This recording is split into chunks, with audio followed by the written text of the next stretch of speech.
కోటి హనుమాన్ చాలీసా తిరుపతిలో జరగటం తిరుపతి ప్రజల అదృష్టమని అన్నారు ప్రముఖ నటుడు మోహన్ బాబు. తిరుపతిలో నిర్వహించిన కోటి హనుమాన్ చాలీసా కార్యక్రమంలో ఆయన పాల్గొన్నారు. ఈ సందర్భంగా ఆయన కీలక వ్యాఖ్యలు చేశారు. ఇవాళ మోదీ లేకపోతే ఇలాంటి అవకాశం వచ్చేది కాదని అన్నారు. ఇక ప్రస్తుతం సమాజంలో కులాలు లేవని, తెలుసో తెలియకనో కొందరు కులాల గురించి మాట్లాడుతున్నారని అన్నారు. కానీ మోదీ మాత్రం దేశమంతా కలిసి ఉండాలని పిలుపునిచ్చారని, అది శుభ పరిణామమని అన్నారు.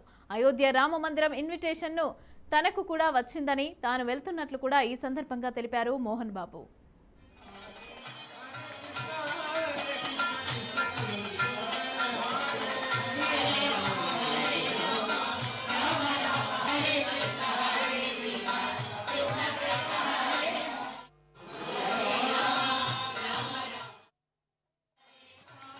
మనం భరతమాత బిడ్డలం, భారతీయులం, హిందువులం అని చెప్పుకోవడానికి ఒక్క భారత ప్రధాని మోడీ గారు ఒక్కరే చాలు.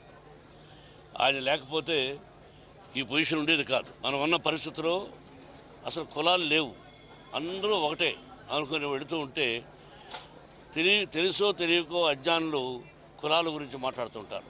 కానీ మన భారత ప్రధాని ప్రతి ఒక్కరూ ఒకటే, మనకు కలిసి ఉండాలి అని చెప్పి ఇటువంటి ప్రోగ్రాములు, అక్కడ అయోధ్య అదొక చరిత్ర, ఆయన చేస్తున్నవి ఎన్నో ఉన్నాయి. ఇటువంటి ప్రోగ్రాములు మరెన్నో జరగాలని, భారతదేశం సుభిక్షంగా ఉండాలని హృదయపూర్వకంగా కోరుకుంటూ మకర సంక్రాంతి శుభాకాంక్షలు. నాకు ఇన్విటేషన్ ఎక్కడి నుంచి రావాలో అక్కడి నుంచి వచ్చింది. అది వెళదామా లేదా అని ఆలోచనలో ఉన్నాం. ఇంకో పక్కన మా వినయ్ కుమార్ గారు ఉన్నారు. మా ఇన్స్టిట్యూషన్స్కు అన్ని బాధ్యతలు ఆయనే స్వీకరించారు. వీఆర్ థింకింగ్ ఆ జనంలో మనం వెళ్ళి